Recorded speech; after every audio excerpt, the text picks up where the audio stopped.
Hello YouTube and welcome to another Blender game engine tutorial. Today I'm gonna teach you how to make this scene look better. Okay, let's start off. How I made this basic scene. It has floor, it has a little cube and a big cube. They are all made out of planks and looks pretty good. And then we have this ugly ball. When we run game, the ball falls down and then rolls. But it indeed looks bad in this scene compared to anything else. Let's guess that we don't have any textures and we can't afford it, or they wouldn't just fit well on it. We could think, how would we make it look good? And here's he. Use reflections. Make it metallic, make it ball, or made out of rum, or any other type of metal. I don't know, whichever you choose. So yeah, that's what we're gonna do. In video description and in blenderartists.org thread, I have placed a link where you can download a .blend file. It contains two files, one little cube and camera, and you need to append those files. So wherever you have placed that reflections demo file, go use your append button, open that blend, then go under object and select both reflection camera. Then you can hold down shift and click on reflective cube. Once you've selected both of them, click on append from library and you'll have them in the scene. Now, to ensure that they are working well, you are gonna need to run the file. You can do it by pressing P, and if it's not something like this, that pink style and those reflections that really doesn't suit the scene, then works. Like here, the ball is being reflected. Now what I'm gonna do is place it inside of the ball. How? The easiest way is to select ball, shift S and cursor to select it. Sorry, here. And then you select this cube, shift S, selection to cursor. Now you can place cursor back to center if you wish. And now you parent it to the ball. So what? Sorry, had to pause, had some issues. Okay, so once you parented it to the sphere, you run it, the sphere doesn't change. Yeah. What a shame. How do we fix it? On the sphere, add new material, call it, for example, chrome. Doesn't matter. I'll set it to something like this, so it won't matter at all actually. And go to node editor. Now you delete this material and keep the output, and then you add grow cube map. You add it in and currently scale down normals. Once you run the scene, now you have real-time reflections, which are working here really nice. As you can see, all the scene is reflected well and works fine. If it is not working for you so far, you must either check your console, see if there aren't any problems, or check the tutorial before to see if you have done anything right. But if you have, then you should see this result.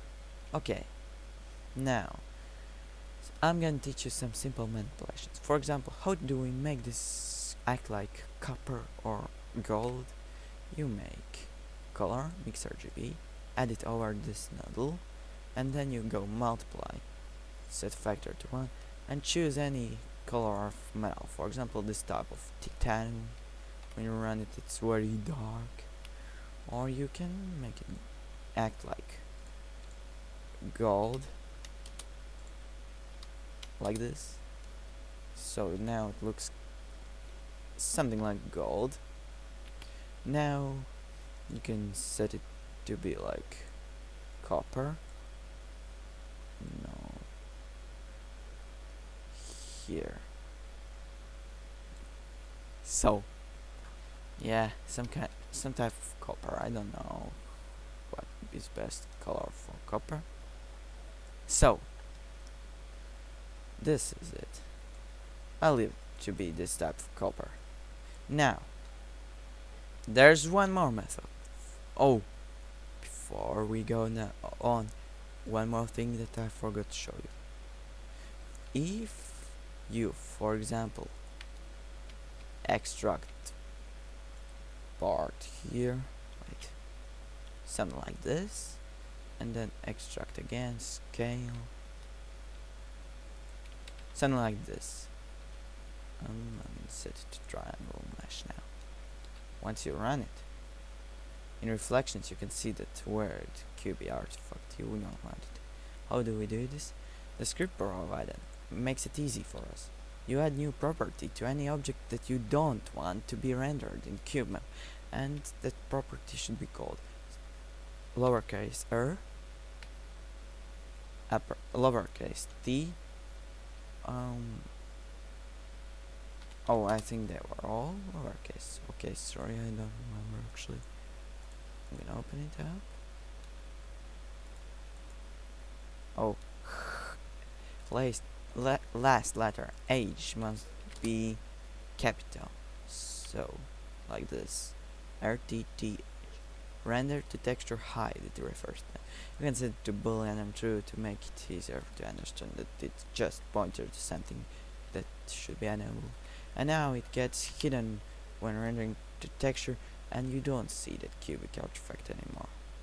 Okay, this thing looks weird, so I'm gonna not leave the extrusion, but you get the idea. Now we can actually use single cube for wall C. How? Now all those objects use the same material. I'm gonna set it to use nodes. Go in node editor, select the specific material here, and add color mixer GB add. And now I can add group cube map. And here I'm gonna set normal to 1. Now I'm gonna set up quickly one important thing. It's called Fresnel. You add geometry node, and then you add vector math node. Then you do dot product between you and normal vectors, like this. And then for the value you should add math and value,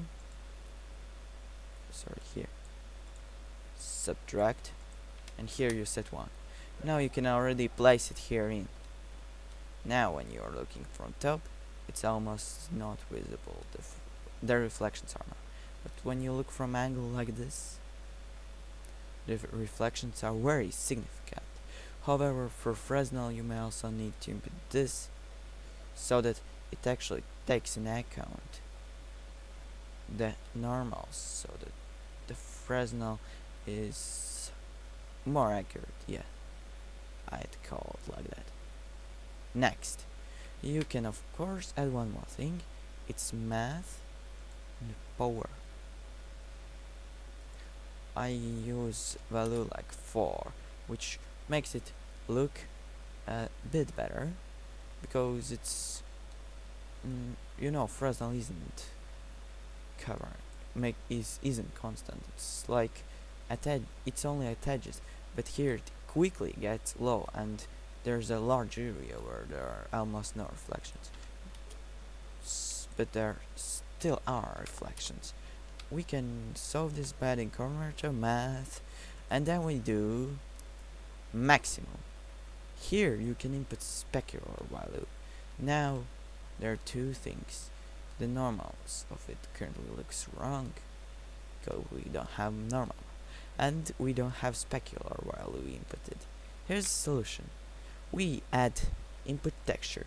As I have already created the floor material, I already have normal map and specular map. Firstly, normal map. Here's my normal map. I take in the UV map and input its normal output here. And now the reflections, as you can see, if I turn off normal map and turn it on, it just distorts the reflections by normal. Yes.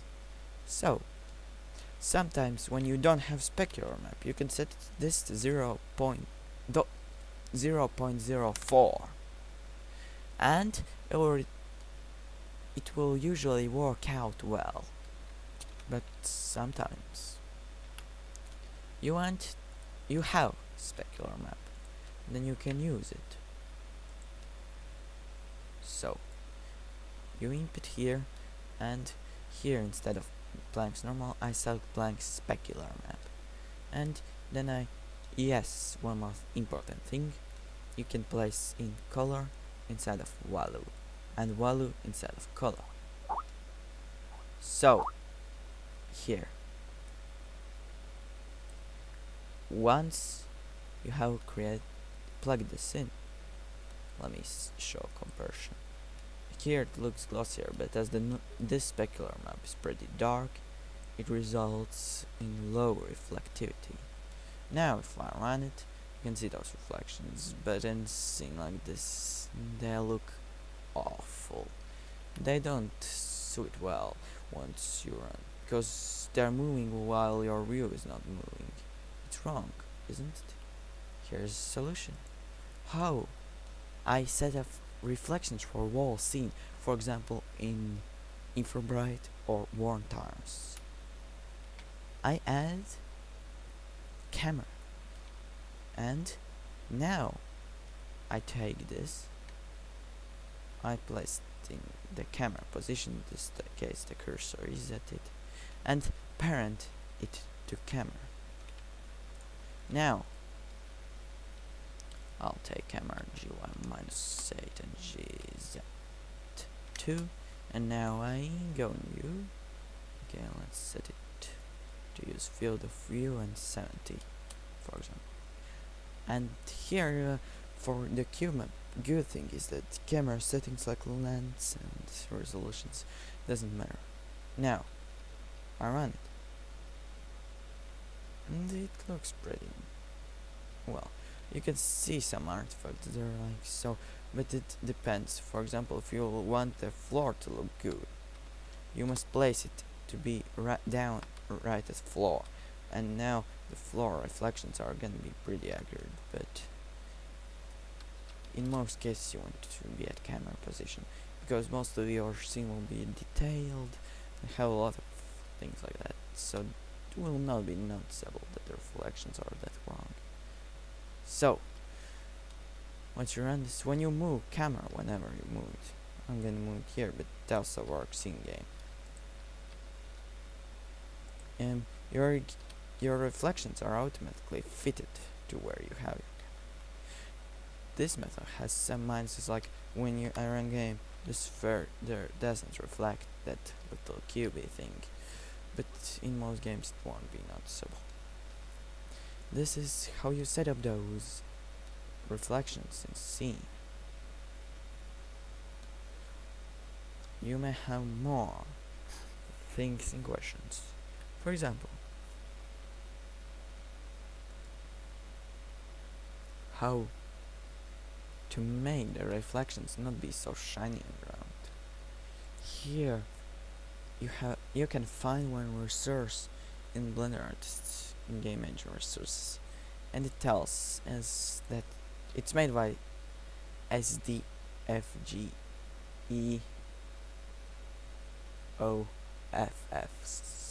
I don't know if I spelled it right. Sgeoff, I call him. So he created a method with noisy normal map that makes surfaces rough. I'm gonna show how to set it up in a very basic way. In my case, I need color, mix, RGB. Now I add here in that reflection part. This is roughness value. Now I must copy normal map, put it in, and here I'm gonna use view coordinates for this normal map, and add vector mapping. Place it like this, and scale it 16 on X and 9 on Y. Yes, something like this.